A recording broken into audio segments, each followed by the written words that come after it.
Rockets-Clippers skirmish. The NBA is suspending Trevor Ariza and Gerald Green 2 games each for aggressively entering the locker room after this verbal altercation that occurred on the court in the game.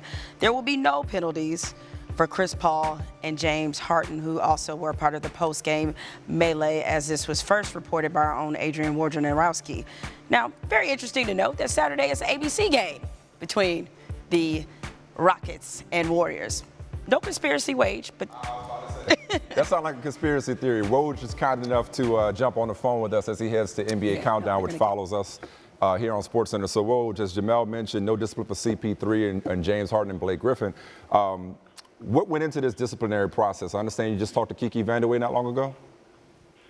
I did, guys, and talking to Kiki Vandeweghe from the league office, they did interviews with over 20 people involved in this, from players, team officials, security, and came away with an assessment that Chris Paul and James Harden had acted as peacemakers, that their verbiage around,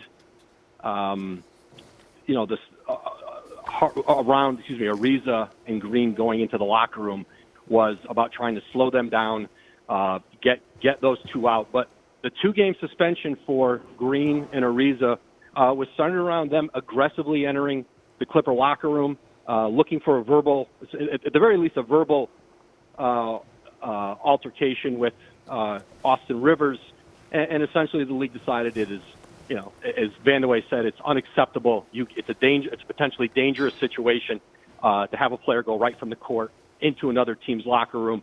There's also no penalties for the Clippers' Blake Griffin. The league did look at his bump or his brush with Mike D'Antoni during the game, and concluded that D'Antoni, that it wasn't intentional. That D'Antoni, certainly the heat of an intensely contested game, and they gave, no penalties beyond Ariza and Gerald Green, who get the 2-game suspension now. All right, Woj, we appreciate it. Get back on the phone, and I'm sure you guys will dive much deeper into this coming up on NBA Countdown. Thank you.